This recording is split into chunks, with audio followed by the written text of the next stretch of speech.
ជួបរឿងបែបនេះបេះដូងរហើយបេះដូងញប់ញ័រព្រោះតែចរណៃអូនធ្វើរឹកពីបិទគួរឲ្យស្អមតែឆ្នាំងគេប៉ាំងមិនបានទេថ្លៃជាក្បាលរាល់ថ្ងៃព្រោះតែរូបស្រីមួយជាសង្សារគ្នាអូនធ្វើរឹកពីគួរឲ្យស្រឡាញ់បេះដូងបងតូចទុនព្រមចូលចាញ់សុំរមីស្នូតែពេលបងធ្វើឲ្យអូនខូចចិត្តនូនងងក់មិនងាយរកបងសុំទោសស្នេហ៍ស្នងបងគ្មានបំណងទេ Thank you ដែលប្រងស្រឡាញ់ Sorry ដែលឲ្យខូចចិត្តសុំទោសសុំអូនឈប់គិតកំហុសដែលកន្លងបងសុំមកយើងត្រូវគ្នាសាងក្តីសុំដែលធ្លាប់បងតែយើងព្រមទេស្នេហ៍ស្នងរូបបងចាំចំឡើយ Thank you ដែលលើកលែងទោស Sorry ដែលឲ្យខូចចិត្តរូបបងនិយាយការពិតជុំធ្វើក្នុងទីហើយពេលនេះរហូតតទៅនឹងថែទៅមិនឃ្លាតឆ្ងាយតែស្ដាំបានទេឆោមឆាយចិត្តនឹងតែស្នេហ៍អូនមិនក្រឡាំ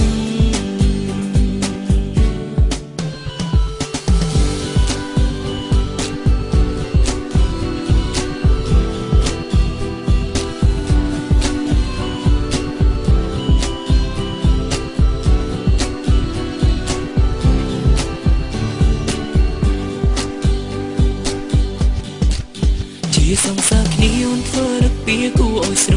ឡាញ់បេះដូងបងតូចទុនព្រមចូលចាញ់សំរមីស្ងួនតែពេលបងធ្វើឲ្យអូនខូចចិត្តនូនងងក់មិននិយាយរកបងសុំទោសស្នេហ៍ស្នងបងគ្មានបំណងទេ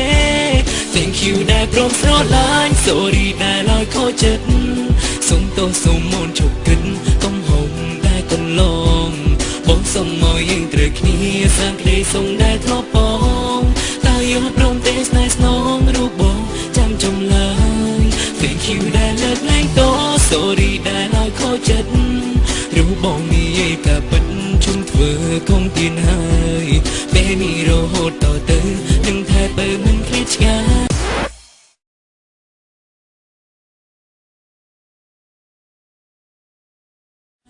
តែស្ដាំបានទេឆោមឆាយចិត្តនឹងកាយស្នេហ៍អូនអរគុណដែលដឹងកំហុសសុំទោសដែលធ្វើបាបបងជុំទឹកលងអូនគ្មានបំណងទេ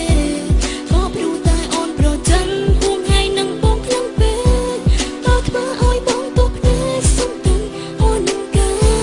Thank you ដែលលើកលែងទោស Sorry ដែលឲ្យខូចចិត្តរូបបងនិយាយការពិតជុំធ្វើគង់ទៀនហើយពេលនេះរហូតតទៅ